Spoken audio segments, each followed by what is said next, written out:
Hi, welcome to a foreigner in the Philippines. Well, I got some company today. I don't know whether you can see him. Here he is. Oh boy, that's him. That's him. That's RJ. Now we know we got trouble. Are you going to be trouble, RJ? Yes, you are. I thought so. Well, what was I going to talk about? I was going to talk about Balikbayan boxes, visas, coming to live in the Philippines. It suddenly occurred to me that in a way, when people write to me, they're coming to the wrong person. They're coming to a Westerner, a foreigner, for what is really the case of everything in the Philippines. Now, here's something that occurred to me. I think it was David asked, what about the big boxes that I see you handling? Okay, bye-bye. Bye. The Balikbayan boxes. Well, the Balikbayan boxes you can stuff with as much stuff as you wish, and it won't make any difference to the price. It goes on the size. So that's something that you should be thinking of there. But here's the main thing that I thought of, and that is, if you want to know how things work in the Philippines and you're contemplating coming and living here, then here's what seems in retrospect to be a really good suggestion. Join a church, attend a church. I don't care what your beliefs are, how you frame your beliefs, whether it be in Roman Catholic or whether it's, I don't know, Pentecostal or whether it's Aspidestra. It doesn't make any difference to me. What I'm suggesting is that you go to a gathering of people, take part in a gathering of people, and those people will be, sorry, honey, are you talking to me? No. You're not? Okay. That gathering of people should have a large sprinkling of Filipinos. Now, Filipinos are always sending Balikbayan boxes home. Now, they might not know anything about the visa situation, although if they become British citizens or American citizens or any other citizens of the world and have renounced their Filipino citizenship, they will know about visas, right? So even for that, they can be relied upon for good information. But for everything else, you think about it, whether to live in the city, whether to live in the country. Living in the country in the Philippines is called the province. It doesn't matter where. If it's out in the country, it's called the province.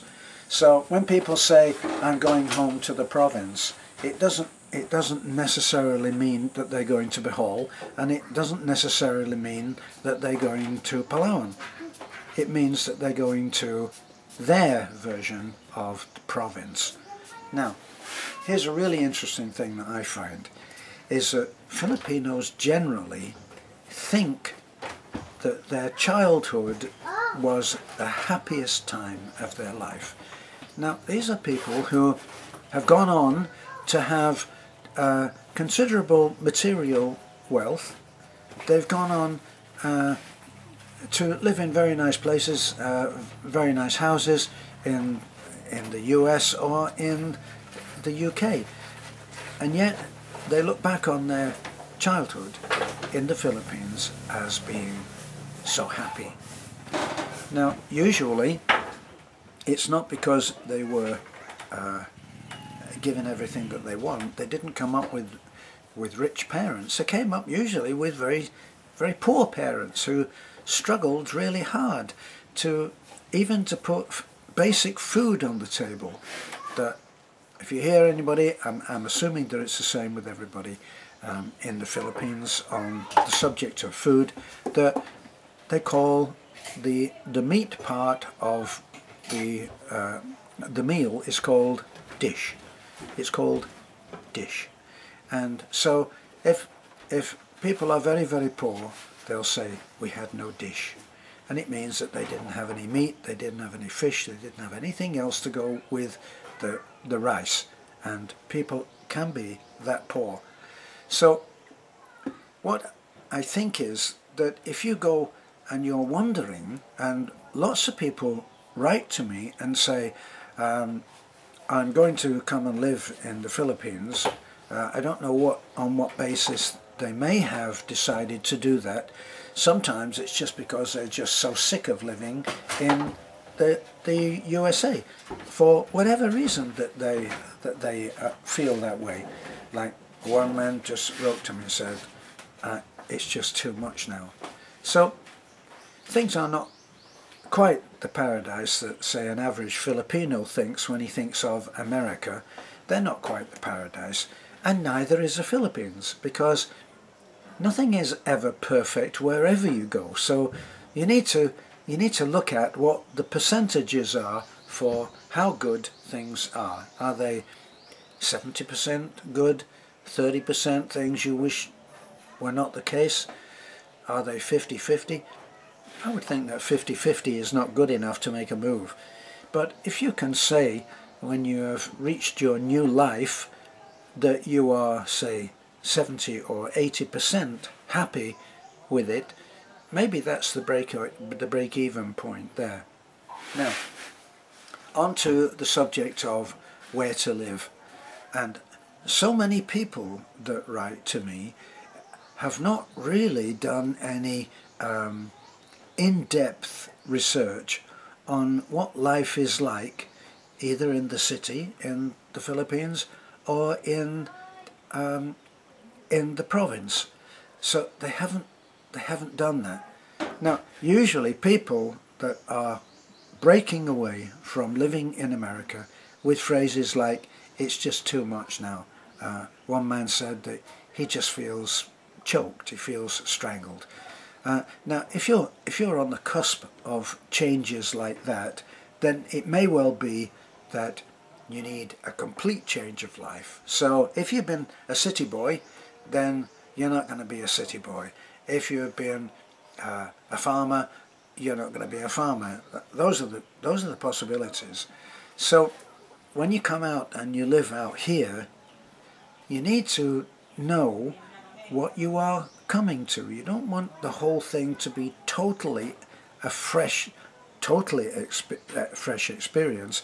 You need to have some parts of your adventure need to be predictable. If you're coming out to live in the province, which is in the country, if you're coming out to live a country life, you need to have at least satisfied yourself that you would actually like that. Now, people that I give the example of two people that we brought up to our house. Now, we brought them up in the back of our truck. It's only a two-seater truck, a tiny 4x4 pickup truck. Put our guests into the back of the truck and we drive up that road. Now, that road is a pretty, as you may have already realized from other videos, is a pretty rough road. So they get bumped and banged and knocked about for nearly 2 miles, and then they finally get up to our house and they find that Beth's house and my house doesn't have running water. It's a faucet on the outside of the house, and we haven't got round to putting in running water. So that means that we flush the toilet with a bucket. This is not for everybody, and it's not for everybody to make that trip up that road, especially when it's raining or muddy or whatever the weather. It's not for everybody. Now, you may well be coming from a city life and thinking to yourself, I'm ready for this. But when you get here, I've had friends, good friends, you have their feet on the ground and say, oh, no AC, that's the deal breaker for me. And then there are other people who, they enjoy going to the theatre, they enjoy movies, they enjoy all other kinds of things that are taken for granted that we don't have here. So back to the two people that I was giving as an example. One man was more the city type, and he endured that that ride up the hill, and when he got there he looked around at what we see every day, beautiful rolling hills stretching far to the horizon, nothing else. And he said, I don't know how you can put up with that.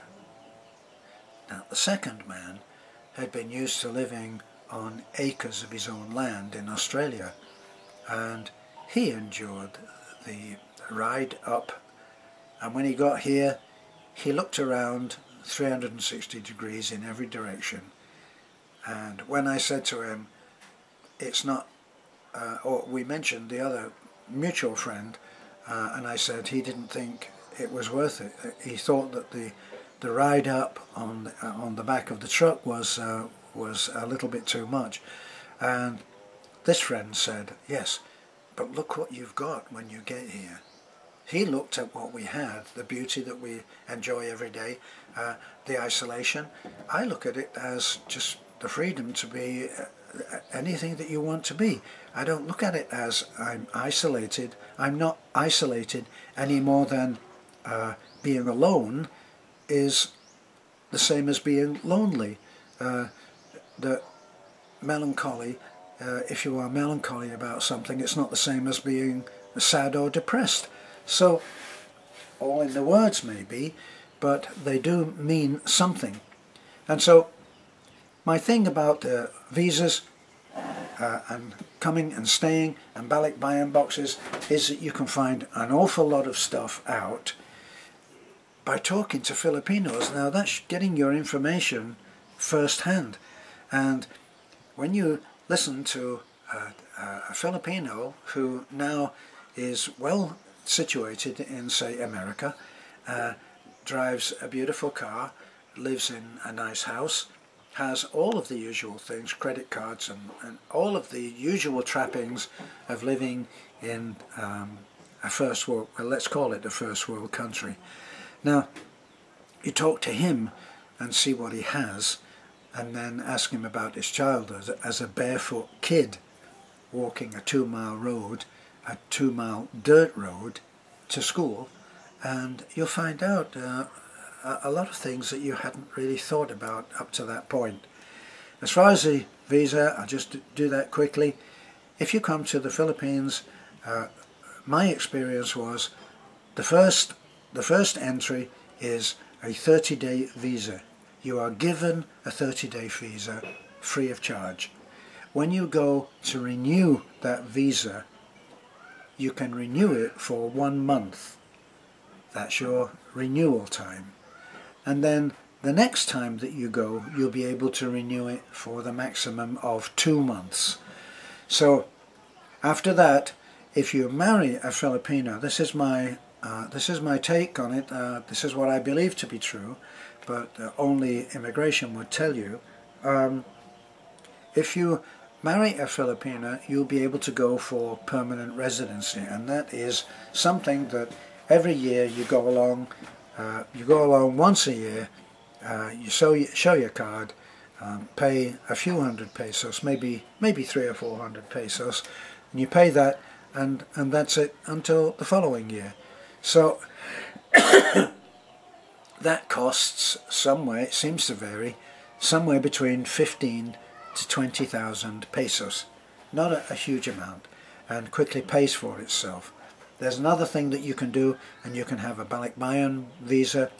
Once again, you've got to be married, you've got to leave the country with your wife, you've got to come back in accompanied by your wife, and I imagine the marriage certificate proving that you are married, and they will give you a 1-year free visa. So you don't have to come back anything, but at the end of that you would be looking at leaving to get the same thing again. So enough from me on that. I'd still recommend, as far as finding a partner, someone asked me, am I married? Yes, I am. Do you have to be married? if you want to get your resident visa, yes, I believe that you do. So now, what else? Marrying a Filipina. Now, one size doesn't fit all. Some people will marry a girl from the city, someone sophisticated, someone well attuned to the Western way of life and all that that means. And others, like another subscriber friend, actually met a young girl who is from a, I don't know whether it's an indigenous tribe, but it's a community of people who live far into the hills and are quite isolated and haven't had too much to do with the Western world.